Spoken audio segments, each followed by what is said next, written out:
Today, we want to give you 10 simple but powerful ways to court your spouse in everyday moments. Now, this isn't going to be about, you guys need to go out for dinner or you should go see a movie. Not that kind of courting. We're talking today about ways of being together.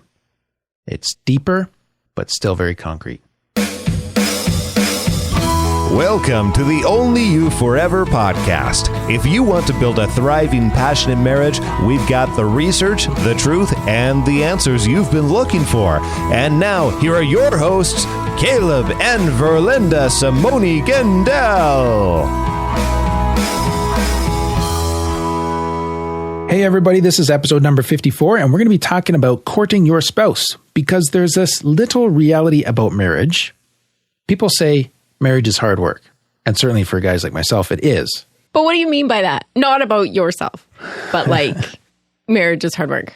Well, I think what they're saying is that couples need to they need to continuously engage in like those behaviors and actions that promote the health of their marriage bond. Like their love muscle. Yeah, you need to keep working that muscle out. Yeah. And that takes hard work, just like developing real muscles takes hard work. Right. Which is why I try not to get too involved with that. Yeah, so your love muscle, you got to use it or lose it. So I guess today is going to be like being at the gym, complete with some supplements, a little bit of cardio and some strength training for that love muscle. And in fact, we even have a worksheet you can download. We'll talk about that further in a moment. Verlinda, there's this little proverb written by King Solomon that speaks to this, embedded in a fairly steamy passage of scripture. And he says, rejoice in the wife of your youth. And I just think that kind of encapsulates what we want to cover in this show, because we want our audience to be able to delight in their spouse and to invest in each other, to really enjoy each other. Yeah. Hey, before we get there, yes, we have an iTunes review.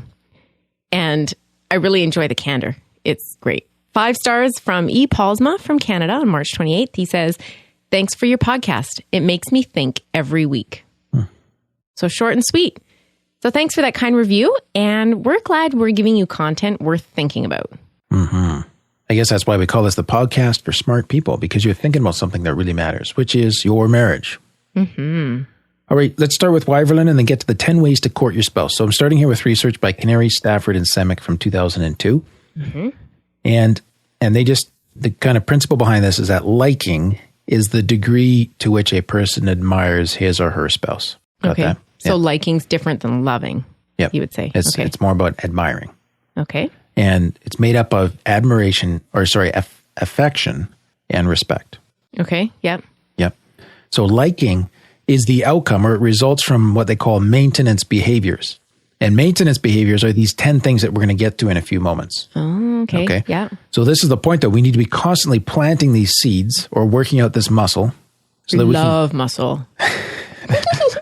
So we can keep growing, right?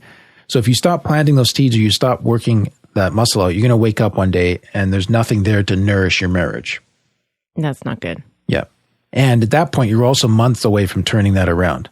So it's like... Right. It's like a growing season. Yeah. You want to keep this going, right? Yep. So we really want to think of our marriage as having a year-round growing season where we're planting new seeds every week, so we have a constant harvest of love and romance. That's good. But another factor here is commitment. So the planting and the harvesting part of this sort of imagery that we're working with, it takes commitment, just like going to the gym takes commitment. Yeah. But it also creates commitment. How's that? Because you get a great thing going. You know, if you have an awesome garden, you're going to keep the garden going. If you have a fit body, you're going to want to keep that going. Oh, okay. Yeah. Too, right? So if you have an awesome marriage, you just want to keep it going. Right. So the part we really want to emphasize is that need to engage continually in maintaining our marriage. Because what these researchers are pointing out is that things start to decline quickly as soon as that maintenance behavior stops. Oh, like when you start taking it for granted and just... Yeah, when you start sitting on the couch, you're going to get flabby. So is your marriage. So let me bring in one more piece of research here by Wilcox and Dew in 2012. They looked at the value of date nights as part of the National Marriage Project that they were working on. They found this. Husbands and wives who engaged in couple time with their mates at least once a week were approximately 3.5 times more likely to report being very happy in their marriages as compared to those who enjoyed less quality time with their spouse. Interesting. So just by being deliberate and creating these times together, happiness resulted. Yeah. But I think like that's part of commitment too, right? Like you want to spend this time with me. And Yeah. so I feel like you Special. like me. Yeah. Special. Okay. So we're very serious about helping you, our audience, to create this quality time. So we have created a bonus worksheet that we'd like to send you to help work through the content of today's episode. And what you need to do is text the word podcast to 9292 spouse. Message and data rates may apply. Once again, all you need to do is text the word podcast to 9292 spouse. Just type 9292 in the word spouse in the 2-line on your smartphone for the phone number and the word podcast into the text message, and we'll get you set up with this bonus content. And it's a great little worksheet.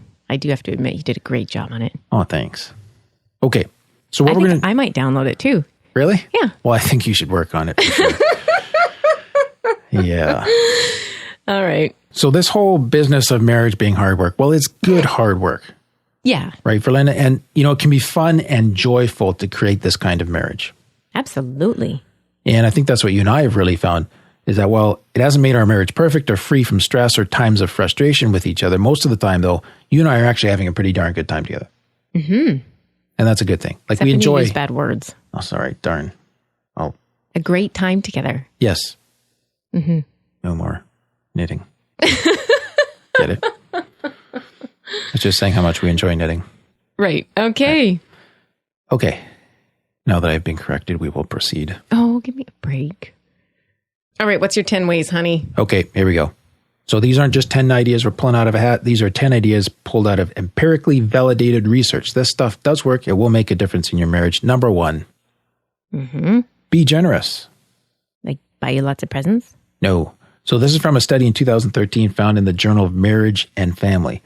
And it's not surprising this comes up again. We talked about this in episode 45, the top 5 predictors of marital satisfaction. It was number 3 on that list to show generosity. This is giving good things to one's spouse freely and abundantly. Not necessarily, or mostly not, jewelry or expensive vacations, but things like service and affection. Oh, okay. Like noticing and commenting on your spouse's good qualities, like forgiving your spouse. So this generosity is a willingness to reflect on your spouse's strengths and work around weaknesses and serve him or her. Okay. So like giving behaviors Yes, that will nurture the good, I guess. Of the that's marriage. right. And make Make it grow. Yes. And so the study found that as generosity increased in marriages, so did marital satisfaction. And also that conflict decreased and the perceived likelihood of divorce decreased. Just by being generous to your spouse. Yes. Wow. That's pretty good. It's a critical one. All right. Number 2, be sacrificial. So this is kind of like the above, but this is from a 2010 article in Psychological Science. And they talked about this idea of a communal relationship, which flows from generosity, but it's the giving of benefits when a spouse is in need. And there's no expectation that you're going to immediately reciprocate. So no strings attached. Yes, like I'm giving you coffee in bed, and there's no expectation of anything back from you as a result. That would be nice. This is for our audience, not for you. So this is no strings attached sacrifice. Right. So if you're going to do this, what you have to do is you have to keep better track of your spouse's needs, like or likes, Likes. Yeah. right? Yeah. Because they found that the higher individuals were in this communal strength toward the romantic partner, the more they experienced positive emotions during daily sacrifices, the more they felt appreciated for their efforts, and the more they reported high relationship satisfaction on days when they made sacrifices. So they're more satisfied themselves Yes. when they sacrifice for their spouse. Yes. And also they found it lifted their mood and their self-evaluations. That's neat. It is. And it's really the truth of what the Lord Jesus taught when he said that it's better to give than to receive. Yeah. But this is putting this into practice right in your marriage. I think if the truth be told, most of us bring a lot of entitlement to our marriage. You know, what we expect to get out of it, what we want from it. Yes. And that sounds like it's totally the wrong way to create the marriage you love and enjoy being in, Right.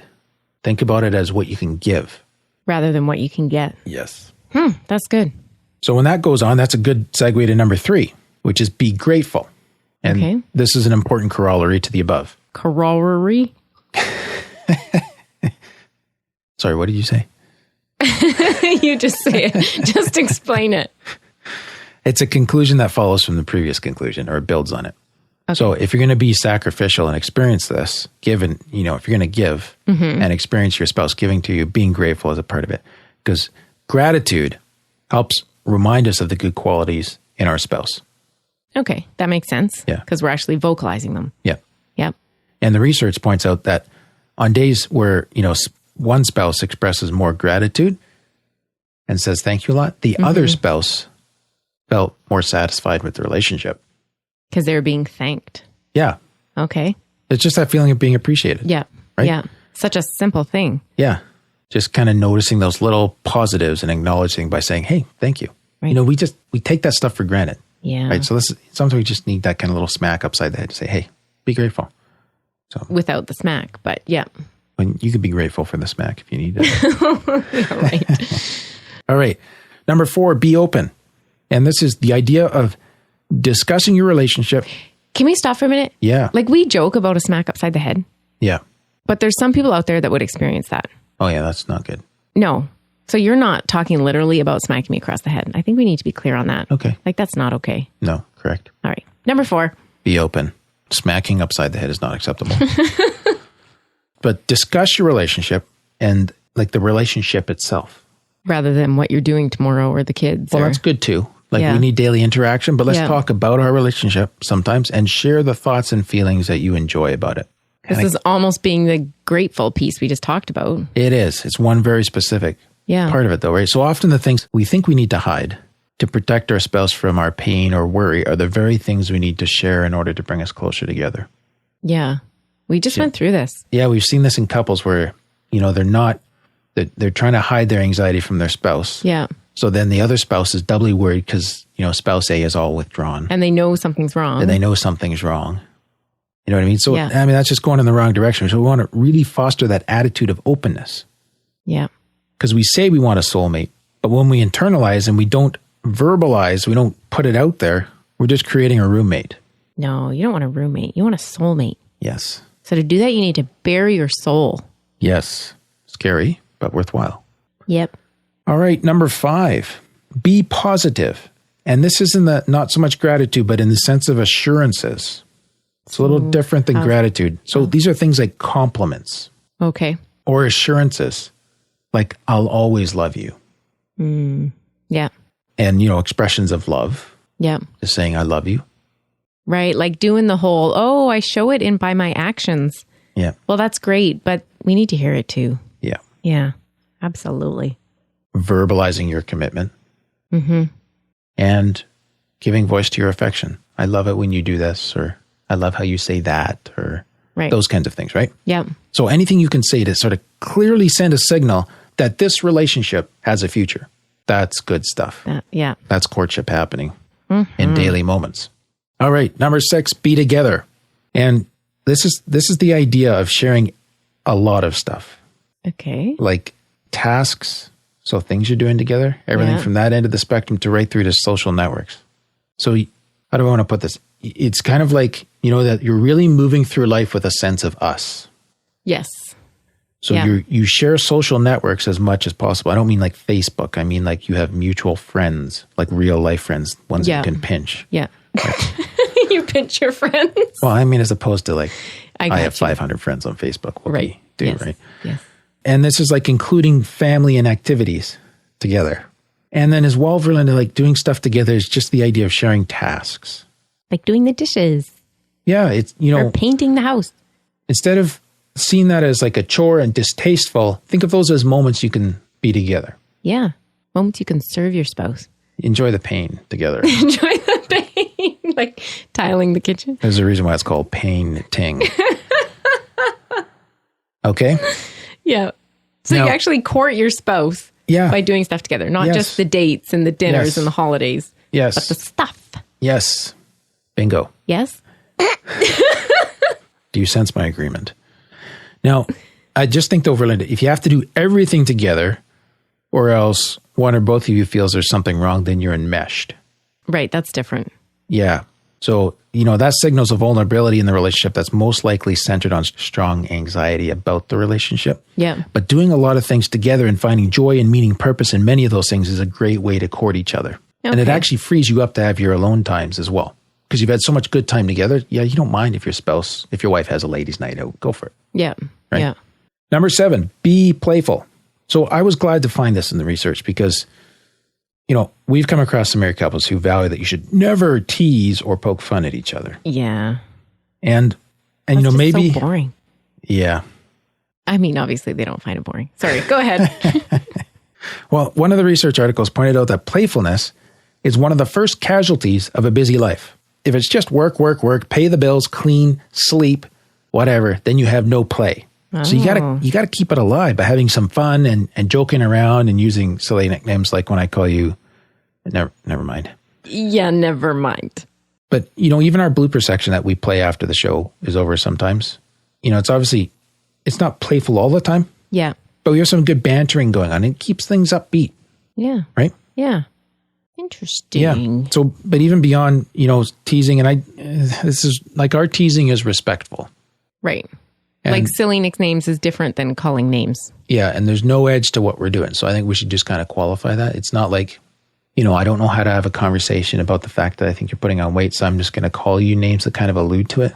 Oh, ouch. Yeah. Yeah, no. No, we're not talking about that. This is just good, wholesome, healthy, leg pulling, chain yanking, whatever you want to call it. Got it. Got it? So another article I saw just on that note before we leave it, pointed out that couples who engage in novel activities that are fun, active, or otherwise arousing, and I mean arousing in the terms of engaging. Okay. Yep. From hiking to dancing to travel to card games, whatever kind of cranks the tractor, they enjoy higher levels of relationship quality. So part of courting is just together, learning fun things to do together that you both enjoy. Yeah. Good? Yeah. Number 8, notice, be aware. Be aware. Okay. Notice what's new about your spouse. So we are all in a constant state of change. And when I say notice what's new about your spouse, I don't necessarily mean the gray hairs. We're like positive, right? Yeah. But we get so familiar with each other that, we can stop really noticing our spouse and start to think that our spouse is just this fixed, static entity. And that's kind of boring. Yeah. Because people do change. Stuff goes on in life. And there's these core values, beliefs, those keep us grounded, but we're always challenged and stretched and poked at by our environment. And I think it's such a good thing to be aware and to watch and notice how our spouse is responding to the world that they live in. Mm-hmm. Like, hey, I see you trimmed your beard. That's a really deep example of this. I guess it'd be better for you to say that than me. You brat. Oh, dear. I was just noticing the good and reinforcing it. Thanks, honey. Mm-hmm. That's good. And I was being playful. Right. Good job. Okay, so we want to be aware and verbalize what we see and admire. Like my trimmed beard. Number 9, be a poet. This is not something I've done in a while, but it did get me thinking. Oh. Yeah, just thinking, not writing.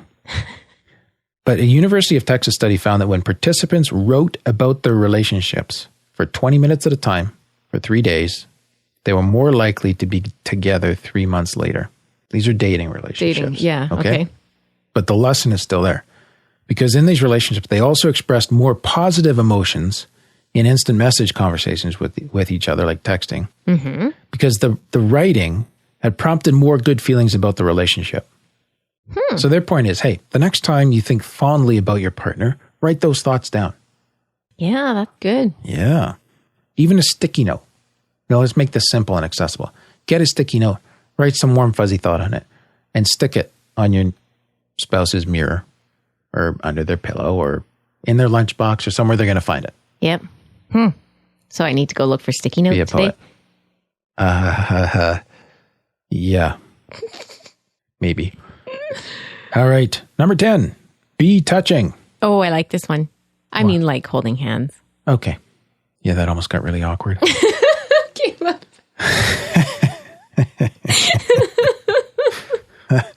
Okay. We've talked in the past about oxytocin. Mm-hmm. So when people in love are holding hands, back massage, cuddles, kissing, hugging, just kind of close to each other on the couch, whatever, there's oxytocin going on, which is that love drug that's naturally produced by our bodies.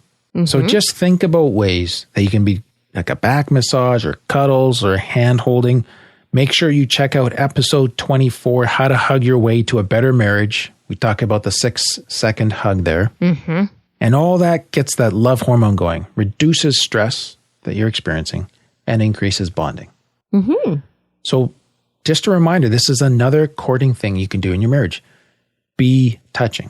Yeah. Do you know what's really funny? What? Is we were at a conference a few weeks ago and someone was walking behind us and they're like, oh, well, I'm glad you listened to your own advice. It was kind of like, pardon me? They're like, well, you hold hands all the time. Oh. I just thought, oh, that's so cute. I used to hate it when my parents held hands all the time. Yeah. Anyways. Well, we just have to pass that on to our kids and bug them too. Okay, that's our 10 ways. Now, once again, we've created a bonus worksheet we'd like to send you to help you incorporate these into your marriage. What you need to do to get that sheet is to text the word podcast to 9292 spouse. Message and data rates may apply. Once again, all you need to do is text the word podcast to 9292 spouse. You can just type that in, 9292 and the word spouse in the to line on your smartphone and the word podcast into the body, and we'll get you set up with this bonus content. Yeah. So I think what we've seen here is that you don't have to go on a date to date each other. Yep. You know, the big holidays are nice. Absolutely. Can I jump in there? Yeah. I was just talking to a friend who said he'd forgotten what it was like to get away for a week from all responsibility and just kind of date his wife. And they had such a great time. That's awesome. That was his response, right? Yeah. Because he's just so busy with work and kids and family, and that's all good stuff. We need to do that, but he'd forgotten this other part. And so we want to bring that back into the daily part of our lives. Yeah. Like, what if we could weave all that good mojo that happens on a supper date or a vacation into the everyday fabric of our marriage? Yeah. Absolutely. So you can court your spouse anytime by your words or actions. You don't have to go somewhere warm and sunny. Although that's awesome. You can create that warmth and sunshine right inside your marriage. Every day. That just gives me the warm fuzzies. Yeah, that's good. All right. That's all for today's episode. You can get the full show notes at oyf.link/54. Remember, we're here to help build thriving, passionate marriages. So if this was helpful to you, we'd love it if you could help us spread the word and share this with others you know who would also be blessed by it. Thanks, and we'll see you next week. Thank you for listening to the OnlyYouForever.com podcast. Please help us reach and influence a wider audience by rating and reviewing our podcast at OnlyYouForever.com/love. Thanks for listening, and we'll see you next week. People say marriage is hard work. And for people like me, that's certainly true. Oh, give me a break. But what do you mean by that? I mean, not about your personal marriage. Why it's so hard for me? No. This is only a 20-minute podcast. Probably. But why is marriage hard work? Can you sit still? You're squeaking your chair like mad. I just have to unroll my pants. You have to unroll your pants. Okay, I'm good now. Okay. Are we all good? Do you think I should get a different chair? Maybe. Okay. Why don't you pause? Oh! Nice. Why don't you pause that? No animals were hurt in the making of this podcast. We think. Except me. Except that I'm not an animal.